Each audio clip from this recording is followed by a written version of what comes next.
Welcome बच्चों, एक बार फिर से आप लोगों का स्वागत है। आप लोगों का रिलेशंस चैप्टर ख़त्म हो गया है, तो अब सिर्फ प्रॉब्लम सॉल्व करने हैं। तो रिलेशंस के एक दो क्लास लूँगा मैं प्रॉब्लम सॉल्व करने के लिए।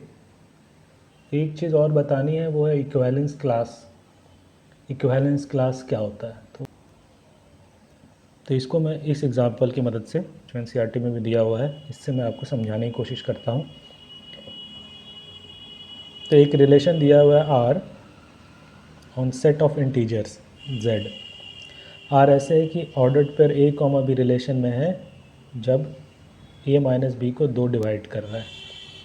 ठीक है, तो इसको प्रूफ कीजिए कि ये इक्विवेलेंस रिलेशन है। तो यानी सबसे पहले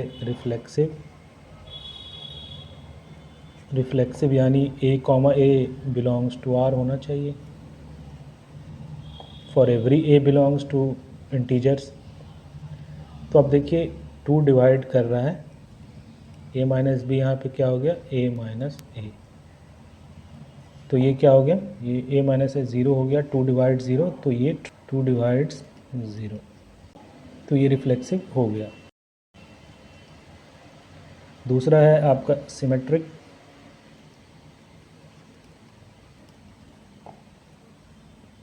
सिमेट्रिक प्रूफ करने के लिए पहले दिया रहता है कि सपोज़ कीजिए इफ़ ए कॉमा बी आपका रिलेशन में ऑलरेडी है, तो आप प्रूफ कीजिए कि बी कॉमा ए भी रिलेशन में होगा for all A comma B belongs to Z.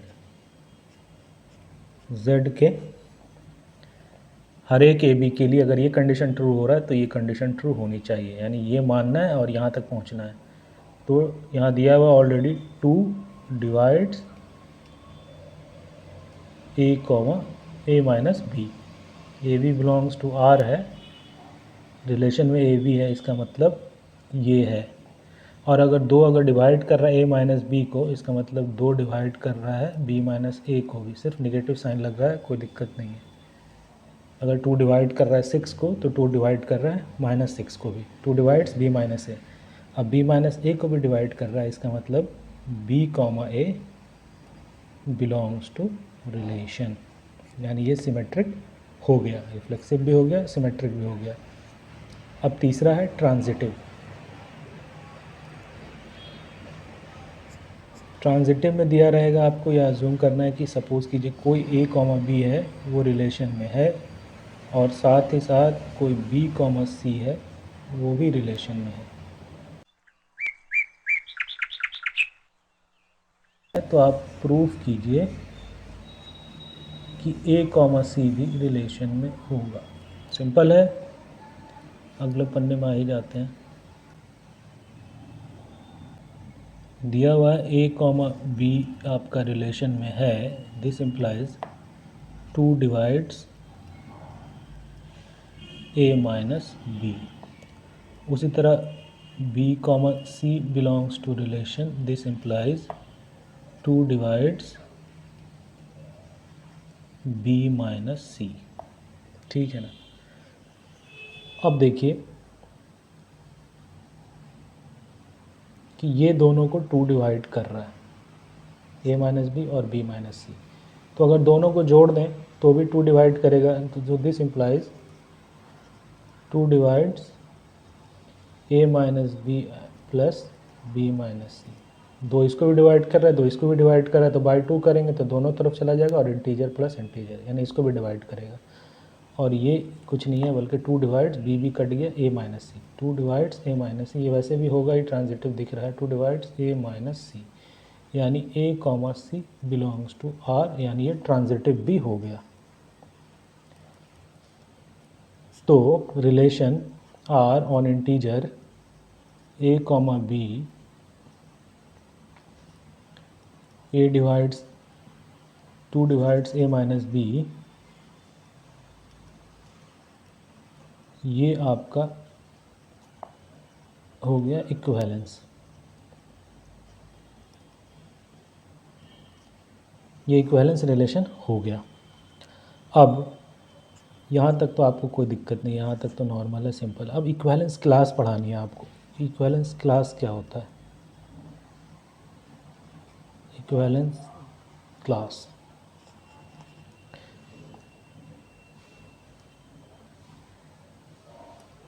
तो यहाँ पे ये समझिए कि ये ए बी का पेयर किस तरह का होगा। टू डिवाइड कर रहा है ए माइनस बी, तो ए और बी कैसा हो सकता है, a and b can be both, या तो इवन लीजिए तब दोनों का डिफरेंस जो है डिविजिबल बाय 2 आएगा, या ऑड ले लीजिए। दोनों अगर ऑड है 7 माइनस 3 तो इवन हो गया, divisible by 2, 4 is divisible by 2। ये एक कंडीशन है, ये एक तरीका बन रहा है, या तो दोनों इवन ले लीजिए या ऑड ले लीजिए। ए एंड बी ये इवन ऑड नहीं हो सकता साथ में, एक इवन एक ऑड, या ऑड इवन, यही 4 ऑप्शन बनते हैं, या तो दोनों इवन हो या दोनों ऑड हो, या एक इवन एक ऑड हो, या एक ऑड एक इवन हो। ये वाला नहीं आएगा। एक इस तरह के ऑर्डर्ड पेयर जिसमें एक इवन हो और एक ऑड इवन हो, ये रिलेशन में नहीं होगा। यानी अगर आप 2 सेट बना लीजिए, अब z का सबसेट बना लीजिए, एक a सबसेट बना लीजिए, वो है इवन नंबर्स का,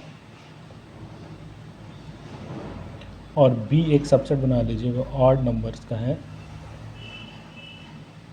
तो अब देखिए क्या है, a वाले b से रिलेटेड नहीं है, b वाले a से रिलेटेड नहीं है। इस रिलेशन R में a का एलिमेंट b से रिलेटेड हो ऐसा कोई भी ऑर्डर्ड पेयर नहीं होगा, है ना। a का एलिमेंट जो b से रिलेटेड हो, यानी इवन नंबर ऑड से रिलेटेड हो, ऐसा एक भी ऑर्डर्ड पेयर नहीं होगा। उसी तरह कोई ऑड नंबर इवन से रिलेटेड हो, ऐसा भी एक भी ऑर्डर्ड पेयर रिलेशन में नहीं होगा। यानी z के 2 सबसेट बनाए और इस दोनों का यूनियन जो है वो z होगा। इवन नंबर और ऑड नंबर मिला दीजिए तो इंटीजर हो गया पूरा। तो यानी z के लिए ये 2 सबसेट आया, such that a union b is z। मैं ऊपर वाला मिटा दे रहा हूँ, यहाँ तक तो आप समझ गए, ट्रांजिटिव हो गया, कोई दिक्कत नहीं है। अब आप ये समझिए कि जो ए यूनियन बी जो है वो इंटीजर है, और ए इंटरसेक्शन बी जो है वो फाई है। इवन और ऑड नंबर में कुछ भी कॉमन नहीं आएगा, इवन अलग चलेगा 0 2 4 6 8 और ऑड अलग चलेगा 1 3 5 7। तो ये म्यूचुअली डिसजॉइंट सबसेट्स हो गए। म्यूचुअली ए एंड बी जो हैं, जो सबसेट्स हैं वो क्या है, म्यूचुअली डिसजॉइंट है,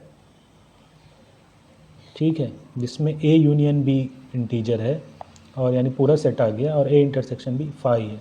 दूसरा, नो एलिमेंट ऑफ कोई सेट ए या B is related to any element of set B या ए।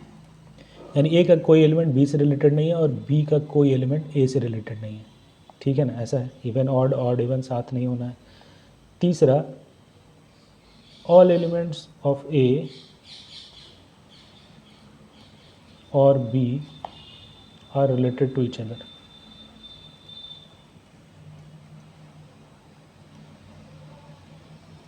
कहने का मतलब ए इंटू ए से जो अपने को ऑर्डर्ड पेयर मिलेंगे और बी इंटू बी से जो ऑर्डर्ड पेयर मिलेंगे, यही सारे के सारे रिलेशन में होंगे। ये सारे के सारे ए इंटू ए वाले आर में होंगे, क्योंकि A into A is a subset of Z into Z, ठीक है ना, and B into B subset of Z into Z. तो ए इंटू ए वाले सारे रिलेशन में होंगे, ए इंटू ए वाले सारे रिलेशन में होंगे। यानी कोई भी 2 इवन का ले लीजिए पेयर, उसका डिफरेंस डिविजिबल बाई 2 होगा, और कोई भी 2 ऑड नंबर का ले लीजिए ऑर्डर्ड पेयर, वो भी डिविजिबल बाई 2 होगा। तो यानी ए इंटू ए के सारे हो गए और बी इंटू बी के सारे हो गए, यानी ए के सारे एलिमेंट या बी के सारे एलिमेंट आपस में रिलेटेड है। और इस तरह के सेट को, जो ए बी का ये जो 3 प्रॉपर्टी डिफाइन हो रहा है, ए और बी को बोलते हैं equivalence class for relation 2 divides A minus B. ये ए एंड बी को फिर क्या बोल देते हैं, इक्विवेलेंस क्लासेस। यही ए और बी इक्विवेलेंस क्लास हो गया आपका, ठीक है। ए और बी क्या हो गया, इक्विवेलेंस क्लास। यानी इक्विवेलेंस क्लास ओरिजिनल सेट को म्यूचुअली डिसजॉइंट सबसेट में बांटता है। इक्विवेलेंस क्लासेस जो बन रहे हैं वो सबसेट्स हैं ओरिजिनल सेट के, जिस पे रिलेशन डिफाइंड था उसके सबसेट हैं, सच दैट सारे का यूनियन वो सेट होगा जिस पे रिलेशन डिफाइन था, यहाँ पे Z हो गया, और आपस में इंटरसेक्शन फाई होगा, म्यूचुअली डिसजॉइंट सबसेट्स हैं।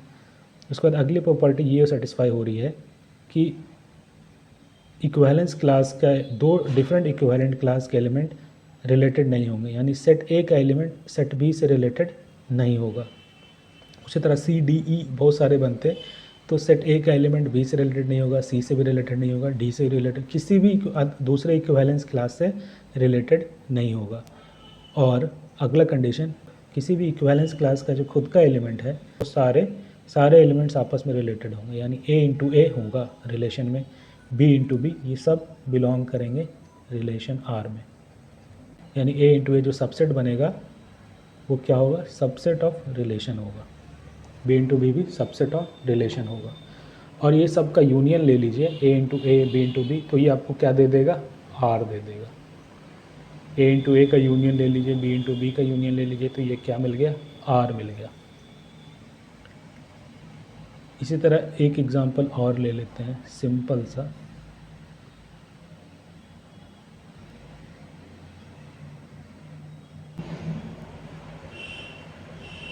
तो ये आपकी क्लास 12 की एनसीईआरटी की किताबें हैं, क्लास 11 और 12 दोनों है इसमें। ये 11th है आपका, बगल में 12 भी है। तो ये ऐप मैं यूज़ करता हूँ जिसमें मुझे सारी किताबें एक जगह पे मिल जाती हैं।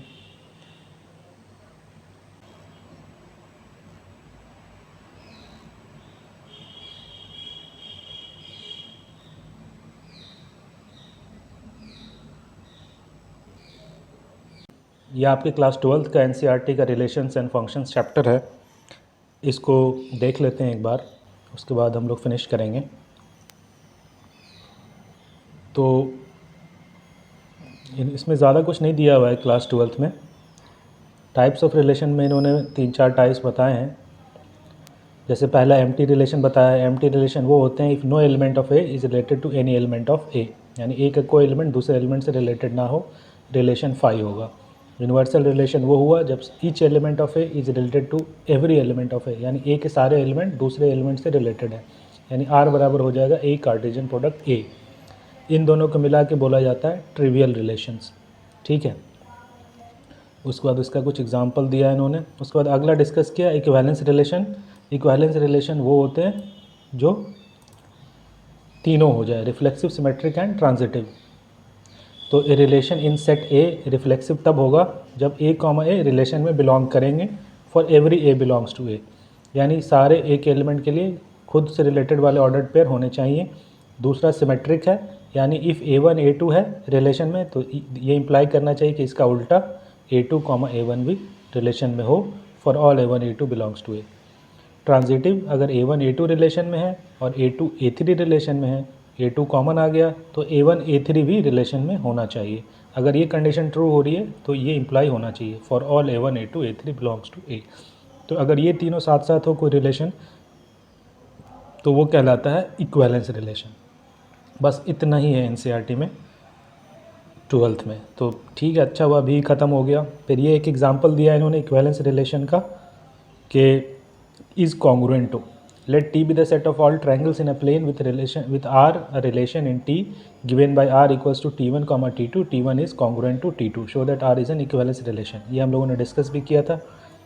एक है L1 is perpendicular to L2। उसी तरह आप एक प्लेन में सारे लाइंस का एक सेट बना लीजिए और उस लाइन के सेट पे आप रिलेशन डिफाइन कीजिए L1 L2, L1 is perpendicular to L2। तो ये सिमेट्रिक होगा, ठीक है ना, सिमेट्रिक होगा। L1 L2 जो है, अगर L1 L2 के परपेंडिकुलर है तो L2 L1 के परपेंडिकुलर है।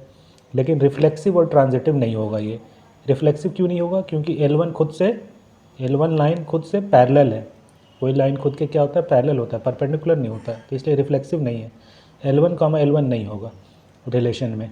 और L1 L2 अगर कोई दो लाइन है जो परपेंडिकुलर है और L2 L3 कोई L3 तीसरा लाइन है जो L2 से परपेंडिकुलर है, तो L1 L3 को रिलेशन में होना चाहिए था, लेकिन नहीं होगा क्योंकि L1 L3 परपेंडिकुलर नहीं है, पैरेलल है। तो ये रिफ्लेक्सिव और ट्रांजिटिव नहीं हुआ, इसलिए is perpendicular two is not equivalence relation. ठीक है, उसी तरह और भी एग्जांपल्स दिए हुए हैं। इस प्रॉब्लम को हम लोगों ने अभी डिस्कस कर लिया कि इंटीजर सेट में a comma b 2 divides a minus b equivalence relation है, और इसकी मदद से हम लोगों ने इक्विवेलेंस क्लासेस को समझा। इसी की मदद से हम लोगों ने इक्विवेलेंस क्लास को समझा था। एक बार इक्विवेलेंस क्लास क्या होता है फिर से एक बार पढ़ लेते हैं। Given an arbitrary equivalence relation R in an arbitrary set X, तो R divides X into mutually disjoint subsets AI called partition or subdivisions of X, satisfying all elements of AI are related to each other. No elements of AI is related to any element of AJ for I not equals to J. Union of AJ is X and AI intersection AJ is phi. The subsets AI are called equivalence classes. कहने का मतलब ये है कि कोई equivalence relation R defined है अगर set X पे, तो ये equivalence relation R set X को इस तरह से पार्टीशन करेगा जिसमें ये 3 कंडीशन सेटिस्फाई होंगे। वो 3 कंडीशन क्या है? जो एक पर्टिकुलर सबसेट है उसके सारे एलिमेंट खुद से रिलेटेड होंगे, यानी A1 है तो उसके सारे एलिमेंट A1 के सारे एलिमेंट खुद से रिलेटेड होंगे, यानी A1 into A1 Cartesian product A1 जितने भी आएंगे वो सारे के सारे रिलेशन में होंगे, ठीक है। लेकिन A1 और A1 का कोई भी एलिमेंट A2 के किसी भी एलिमेंट से रिलेटेड नहीं है, यानी दो अलग अलग अगर डिसजॉइंट सबसेट्स ले रहे हैं तो वो दोनों के एलिमेंट्स रिलेटेड नहीं होंगे। और यूनियन ऑफ सारे A1s का AIs का यूनियन ले लीजिए तो X मिल जाएगा और आपस में इंटरसेक्शन फाई होगा। तो ऐसे सबसेट्स को हम लोग क्या कहते हैं? Equivalence classes. ये हर इक्विवेलेंस रिलेशन में ये होता है। तो इतने पे आपका NCERT भी ख़त्म हो जाता है। उसके बाद ये कुछ क्वेश्चंस दिए हुए हैं, इनमें से कुछ क्वेश्चंस डिस्कस करूँगा, बड़े आसान हैं, आधे तो मुंह से ही हो जाएंगे। जैसे ये एक रिलेशन, इसको ये पूछ रहा है determine whether each of the following relations are reflexive, symmetric and transitive. ये जो 5 रिलेशन दिए हुए हैं, 5 में फिर ये और 5, तो ये रिलेशन क्या आपके पास ये जो दिए हुए हैं क्या ये सिमेट्रिक है, रिफ्लेक्सिव है, ट्रांजिटिव है? तो इसको मैं कुछ सॉल्व करूँगा। जैसे ये 1 से 14 तक है और x, y such that 3x minus y equals to 0, यानी y is equals to 3x। तो ये तो दिख रहा है कि भाई रिफ्लेक्सिव तो नहीं है, 1, 1 तो होगा ही नहीं क्योंकि फिर 1 इज़ नॉट 3 इंटू 1, तो ये रिफ्लेक्सिव नहीं है। उसी तरह ये सिमेट्रिक भी नहीं होगा। अगर 2, 3 मान लीजिए एक होगा इसमें, जैसे x 1 लिए तो y क्या होगा? 3 हो जाएगा, यानी 1, 3 रिलेशन में आएगा। 1, 3 आएगा लेकिन 3, 1 कहाँ आएगा? ठीक है ना, क्योंकि ये कंडीशन सेटिस्फाई नहीं होगा 3, 1 के लिए। 9 minus 1 is not equals to 0, है ना। तो ये सिमेट्रिक भी नहीं होगा। इसी तरह ये ट्रांजिटिव भी नहीं होगा, ठीक है। तो ये सब आसान क्वेश्चन है, कुछ सॉल्व करूँगा इस चैप्टर आगे से भी। जैसे ये एक दिया हुआ है वर्ड प्रॉब्लम टाइप से है, जैसे x is father of y, तो क्या ये होगा? तो ये रिफ्लेक्सिव तो नहीं होगा। x is not father of x आपस में रिलेटेड नहीं होंगे क्योंकि फादर तो कोई दूसरा ही होता है। और सिमेट्रिक भी नहीं होगा कि x is father of y, तो x, y हो गया, तो y जो है वो x का फादर नहीं है, तो y, x रिलेटेड नहीं होगा, तो सिमेट्रिक भी नहीं होगा। और ट्रांजिटिव भी नहीं होगा। अगर x, a, b है, यानी a b का बाप है, फिर b c का बाप है, तो a जो है c का दादा होगा, बाप नहीं होगा, है ना, तो ट्रांजिटिव भी नहीं हुआ। तो ये कुछ नहीं होगा। उसी तरह ये बड़े आसान क्वेश्चन है, सॉल्व कर लीजिएगा। मैं कुछ क्वेश्चंस यहाँ से सॉल्व करूँगा 11 नंबर से। कुछ वर्ड प्रॉब्लम है, ये 4 है, तो इसमें से कुछ प्रॉब्लम सॉल्व करेंगे। फिर ये 2 जो हैं ऑब्जेक्टिव टाइप क्वेश्चन है, MCQ के हैं, इसको अभी देख लेते हैं। एक R रिलेशन है सेट 1, 2, 3, 4 पे, तो ये रिलेशन दिया हुआ है 1, 2, 2, 1, 1, 4, 4, 1, 3, 3, 2, 3, 3, 3, 2, ये रिलेशन R है ऑन सेट दिस। तो हम लोग को चूज़ करना ये सब है कि नहीं है। तो सबसे पहले रिफ्लेक्सिव देख लेते हैं, क्या 1, 1, 2, 2, 3, 3, 4, 4 ऐसे वाले पेयर हैं क्या सारे R में? तो 2, 2 तो है, 1, 1 भी है, 4, 4 भी है, 3, 3 भी है, तो ये रिफ्लेक्सिव तो हो गया, रिफ्लेक्सिव हो गया। तो C ऑप्शन कट गया, बट नॉट रिफ्लेक्सिव बोल रहा है, लेकिन रिफ्लेक्सिव तो है, रिफ्लेक्सिव तो है। अब चेक करते हैं सिमेट्रिक। 1 2 है तो 2 1 होना चाहिए, 2 1 है इसमें, 2 1 नहीं है, तो यानी ये सिमेट्रिक नहीं हुआ, यानी it is reflexive but not symmetric. तो इक्विवेलेंस ख़त्म हो गया, ये वाला भी ख़त्म हो गया, reflexive and symmetric but not symmetric तो हुआ ही नहीं, तो यानी बी आंसर हो गया इसका, है ना। इसका आंसर क्या हो गया, बी हो गया। ट्रांजिटिव चेक करने की अपने को ज़रूरत नहीं है, लेकिन ट्रांजिटिव आएगा ये, यानी अगर 1 2 या 2 3 का टाइप का कुछ है क्या, नहीं है। 1 3 और 3 2 हो रहा है सेटिस्फाई, तो 1 3 और 3 2 है तो 1 2 आपका दिया हुआ है, 1 2 आपका दिया हुआ है। और ये ट्रू हो रहा है किसी के लिए, 1 3 3 3 3 2 2 2 1 2 2 2, इस तरह के पेयर ए बी और बी सी का कंडीशन सेटिस्फाई कर रहे हैं ट्रांजिटिव के लिए, लेकिन इसका जो पेयर है ए सी वो ऑलरेडी इसमें है, इसलिए ऐसे वालों को टेंशन नहीं लेना है। तो ये रिलेशन ट्रांजिटिव हो गया और आंसर होगा b, reflexive and transitive but not symmetric. अगला क्वेश्चन देख लेते हैं। Let R be the relation in the set N, natural number का है, given R equals to a comma b such that a equals to b minus two b greater than 6, यानी B की शुरुआत 7 से होगी, यानी 7 8 9 10 11 12 चलता जाएगा, यानी ये 7 से शुरू होगा तो ए कहाँ से शुरू होगा, 5 से, 5 7 6 8 ऐसे चलेगा, 5 5 7 6 8, तो ये पूछना है 2 4 तो होगा ही नहीं, 3 8 भी नहीं होगा, 5 7 से शुरुआत ही होगी उसकी, 5 7 से शुरुआत होगा, उसके बाद अगला 6 8 होगा, यानी ये हो सकता है रिलेशन में हो। 8 7 नहीं होगा क्योंकि अगर बी हमेशा बड़ा आ रहा है, बी 7 होगा जब तो ए 5 हो जाएगा, तो यार ये भी नहीं होगा, सी है आंसर। ठीक है, 15 का बी, 16 का सी। एक बार इक्विवेलेंस क्लास को फिर से रिवाइज कर लें। कोई भी इक्विवेलेंस, जैसे इक्विवेलेंस रिलेशन था, इक्विवेलेंस रिलेशन जिस सेट पे डिफाइंड किया गया हो, वो इक्विवेलेंस रिलेशन उस सेट को इक्विवेलेंस क्लास में पार्टीशन कर देता है। यहाँ पे जैसे 2 पार्टीशन बने और इस तरह से पार्टीशन करता है कि ये आपस में म्यूचुअली डिसजॉइंट होते हैं, यानी इनका इंटरसेक्शन 5 होता है और इन सब का यूनियन ओरिजिनल सेट Z हो जाता है जो सेट था। और इस दोनों के एलिमेंट, इसका एलिमेंट इससे रिलेटेड नहीं होगा, एक भी पेयर नहीं बनेगा जिसमें इसका एलिमेंट हो और इसका एलिमेंट हो साथ में। ठीक है, ऐसे जितने होते सबके लिए ट्रू है। ए का कोई भी एलिमेंट बी के एलिमेंट से रिलेटेड नहीं होगा, अगर सी होता तो ए का कोई एलिमेंट सी से रिलेटेड नहीं होता, बी का कोई एलिमेंट सी से रिलेटेड नहीं होता, या सी का कोई एलिमेंट बी से रिलेटेड नहीं होता, सी का कोई एलिमेंट ए से रिलेटेड नहीं होता। ये आपस में ये रिलेटेड नहीं होंगे, एक दूसरे से ये सेट्स रिलेटेड नहीं होंगे, लेकिन खुद के एलिमेंट सेट ए के खुद के एलिमेंट सारे आपस में रिलेटेड होंगे। ए सेट का सारा एलिमेंट आपस में रिलेटेड होगा, बी सेट का सारा एलिमेंट आपस में रिलेटेड होगा, यानी ए इंटू ए, बी इंटू बी, ये सब सबसेट ऑफ रिलेशन आएगा। और ऐसे सारे का यूनियन ले लो आप तो वो रिलेशन बन जाएगा। एक और एग्जांपल ले लेते हैं। सपोज़ कीजिए कि ये एनसीईआरटी का क्वेश्चन भी है। आर आप एक 2D प्लेन में पॉइंट्स बना लीजिए।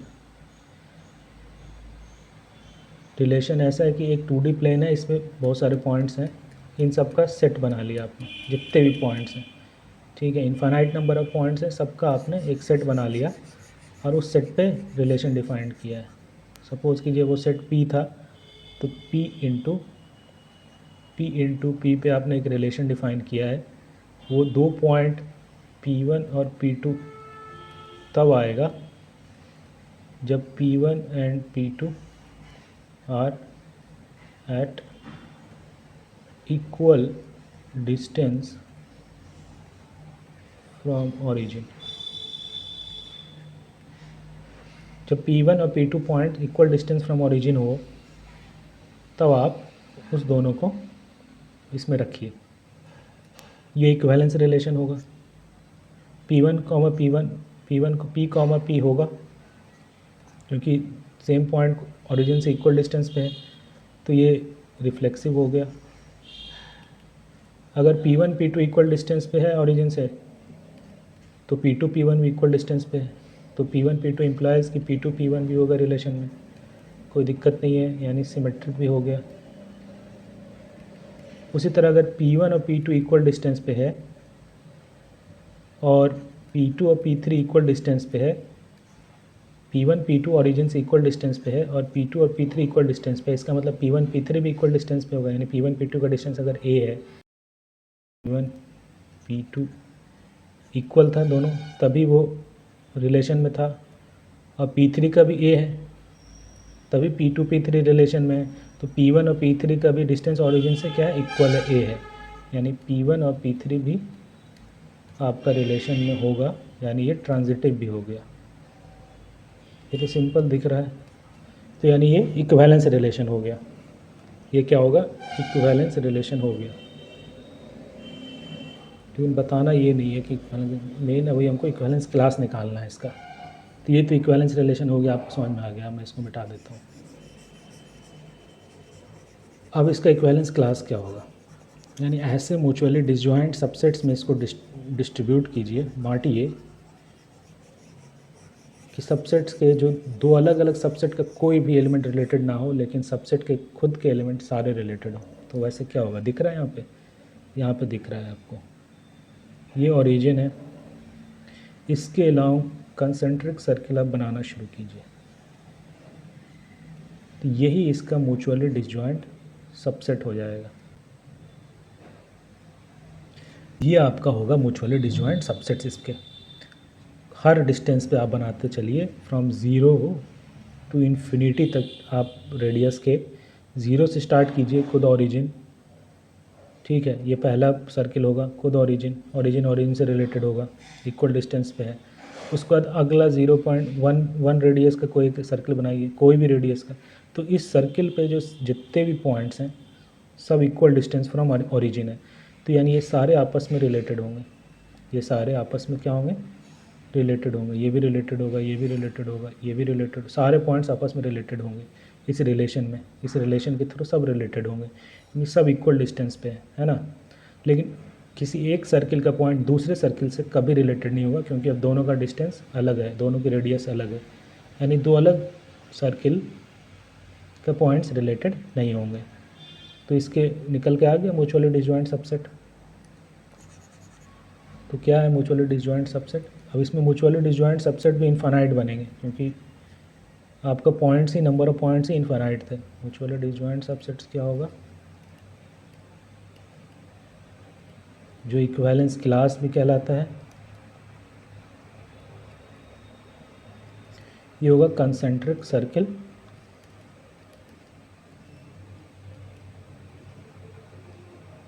Around origin.